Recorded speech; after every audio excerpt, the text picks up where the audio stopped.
She ran barefoot into the rain, her baby strapped to her chest, blood on her lip, fear in her eyes. But that night was only the beginning of a battle that would take her all the way to where it started. In the old part of Kaduna, where the Hamatan wind could sweep into your nostrils and dry your lips before you even finished greeting your neighbor, there lived a young woman named Aisha Ibrahim. Aisha's world was simple, a world where morning smell of fried akara from Mama Fadima's stall, where the muezzins called to prayer rose above the clatter of kettles, and where the gossip of women rolled like a steady drumbeat in the neighborhood. She was the second daughter of Malam Ibrahim, a retired railway worker, and Mama Zainab, a midwife whose hands had ushered half the neighborhood into the world. From the time she was a little girl, Aisha carried herself with that gentle dignity people said was rare for her age. She wasn't the loudest in a group, but when she smiled, it was as if the sun had paused his journey to greet her. She had dreams too, big ones. She wanted to study nursing, maybe even midwifery like her mother. She had this quiet belief that helping women bring life into the world was a calling written into her bones. But life, as our elders say, does not always follow the map we draw for it. The road you see in the morning may be blocked by evening. It was in the dry season of her 22nd year that Yusuf entered her life. Yusuf was not from their streets. He lived in a busier part of town, worked in an electronics shop, and had the kind of confidence that made his presence hard to ignore. He first saw Aisha at a cousin's wedding. She was carrying a tray of drinks, her headscarf neatly tied, her laughter soft but genuine as she served the guests. Later that evening, he found a way to stand beside her as the bride's friends danced. "You serve drinks as if you are serving blessings," he said with a grin that revealed dimples. Aisha blushed, not used to such boldness. She lowered her eyes. "And you speak as if you are selling sweet words in the market." He laughed. She did too. And so the seed was planted.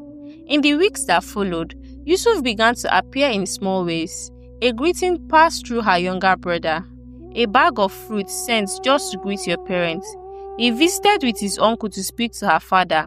He had plans, he said, to open his own electronics store, to build a home, to start a family. Aisha's parents approved. Yusuf's family name was known, his manners outwardly respectful, his prayers regular at the mosque. In their eyes, he was a good match. And for a time, Aisha believed it too. He was attentive, always asking if she had eaten, offering to walk her to the roadside when she visited friends. But in between the kindness, there were moments, small, almost invisible to the untrained eye. Like the time she laughed a little too loudly at her cousin's joke, and he leaned close and said, "Not every joke deserves your smile." Or when he commented, "I don't like that your scarf shows so much hair. I prefer it when you cover properly." She thought it was care. She thought it was love's way of shaping two people into one. The wedding was small but beautiful. Drum beats through the streets. Women's ululations danced in the air. And rice with suya filled the plates of neighbors and strangers alike.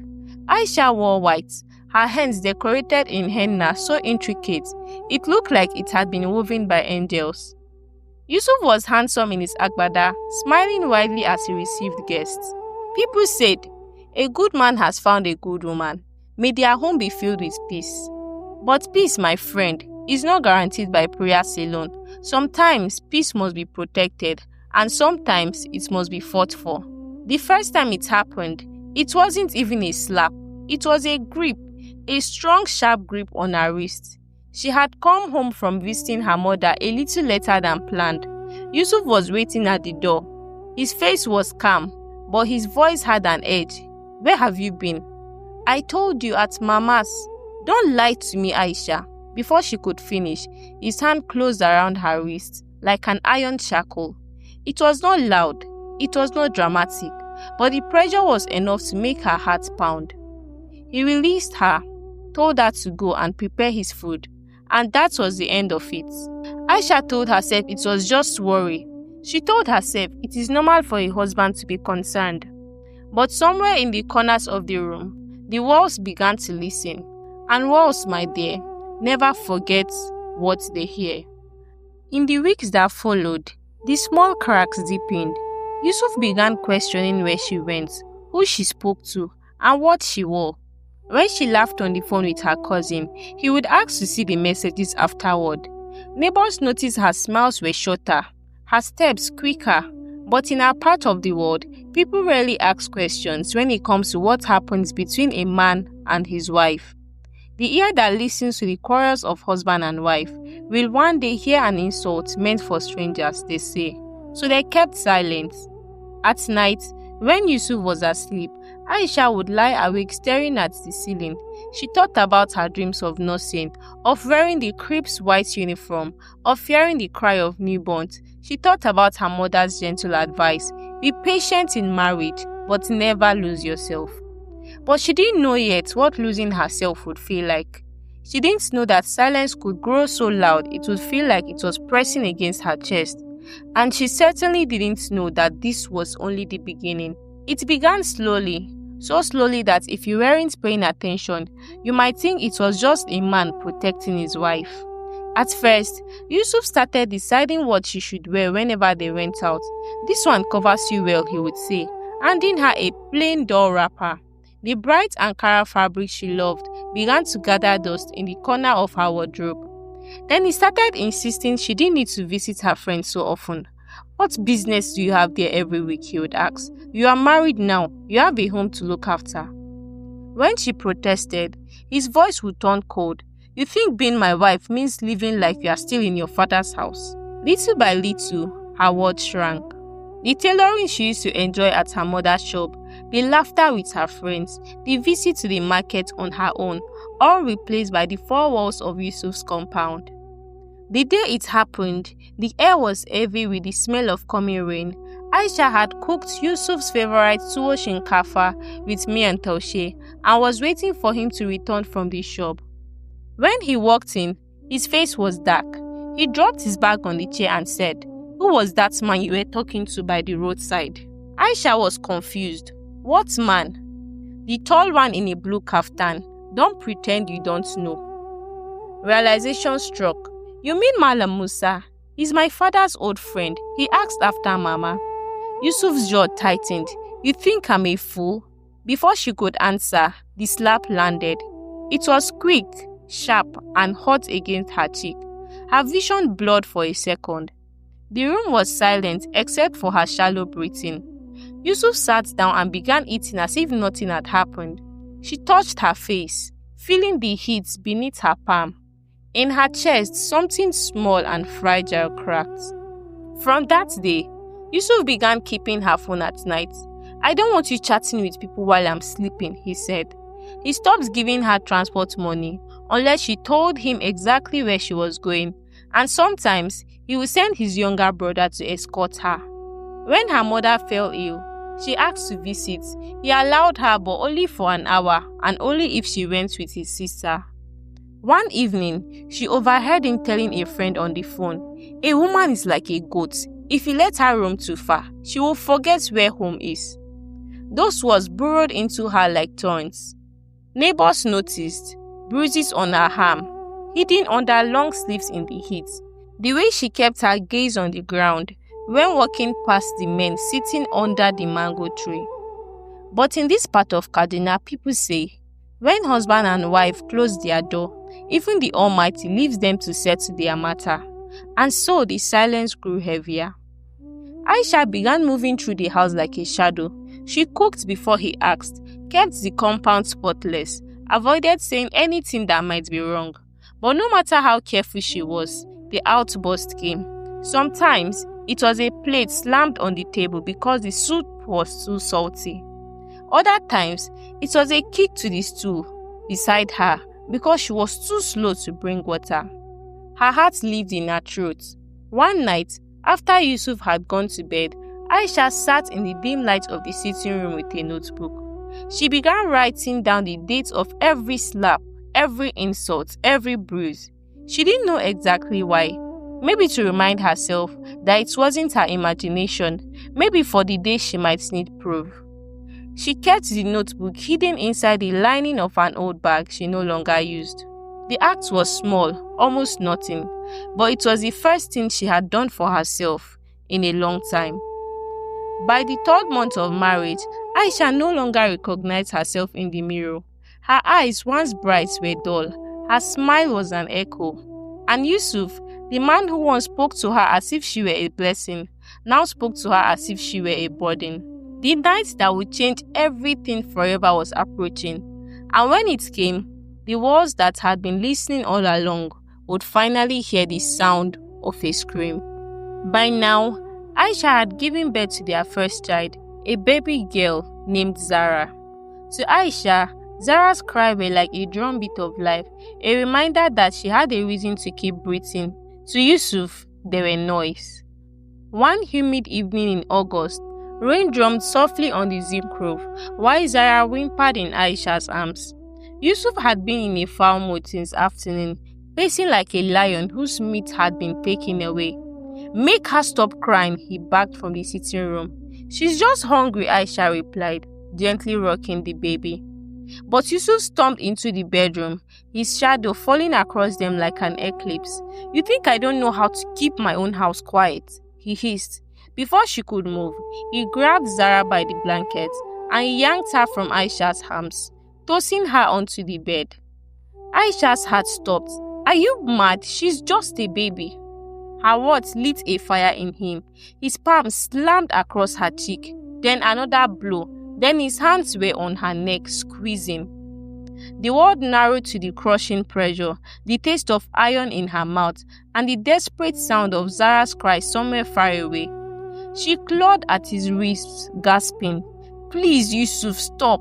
But he was gone, replaced by something dark and wild. It wasn't until she managed to twist sideways, her foot kicking the edge of the bed, that his grip loosened for a split second. She did not think, she did not plan, she just ran. Barefoot, clutching Zara in one arm, and her wrapper barely tied around her waist, Aisha burst into the rain-soaked street. She did not look back. Her feet slapped the mud, splashing filthy water on her legs, her mind screaming, "Run, run, run." She reached the compound of Mama Rekia, an elderly widow, known in the neighborhood for taking in people in trouble. When the old woman opened the door, the sight before her made her gasp. Aisha drenched, shivering, blood on her lip, a baby wailing in her arms. "Come inside, my child," Mama Rekia said, pulling her in without another question. Minutes later, there was pounding on the door. "Aisha, come out now," Yusuf's voice roared from outside. Mama Rekia stood tall, her frame small but unshockable. She opened the door, just enough to meet his eyes. "She's not going anywhere tonight," she said firmly. "This is my wife. You can't keep her from me." "This is a human being, not your goat," Mama Rekia snapped. "If you want her, you will have to step over me." The neighbors began to gather, some murmuring in the shadows. It was the first time Aisha realized the community could speak. They had just chosen silence until now. Eventually, someone called the police. 2 officers arrived in a rusted Hilux truck, but Yusuf smiled as they spoke to him, his hand slipping into his pockets. By the time they left, they told Mama Rekia, "This is a family matter. Let them settle it themselves." Aisha felt her last drop of hope in the Lord drain away. That night, lying on a mat in Mama Rekia's spare room, holding Zara close, she whispered to herself, "If I go back, he will kill me. If I stay, he might still find a way." And so she decided she would disappear before the sun rose. Before dawn, Aisha wrapped Zara in 2 layers of clothes, strapped her to her back, and left Mama Rekia's house without a word. She carried only a nylon bag, a wrapper, 1 blouse, a bottle for Zara, and a folded envelope containing the last 3,000 naira she owned. Aisha boarded an early morning bus to Abuja. The road was long, and her mind kept replaying the night before. Every pothole, every bump, felt like Yusuf's hand still on her neck. When she finally arrived, she stayed with her distant cousin Halima, who sold bean cake by the roadside. Halima had heard stories of abusive husbands, but seeing Aisha's bruises made her jaw tighten. "You cannot hide forever, Aisha," Halima said. "You need to make him answer." Halima took her to the National Human Rights Commission office. The officer on duty listened, took notes and nodded. "This is a serious matter," he said. "We'll refer you to the International Federation of Women Lawyers. They can take your case." Aisha almost cried at the thought of lawyers standing beside her. But hope, she would soon learn, is like a fragile egg. It can crack easily. At the FIDA office, two female lawyers dressed in crisp black and white welcomed her warmly. One of them, Barrister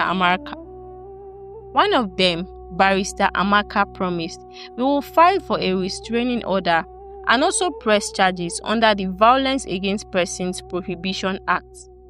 Aisha didn't fully understand the law, but she understood one thing: they believed her. They began gathering evidence, photographs of her injuries, Mama Rekia's testimony, and even recordings of Yusuf's past threats. But then came the first challenge.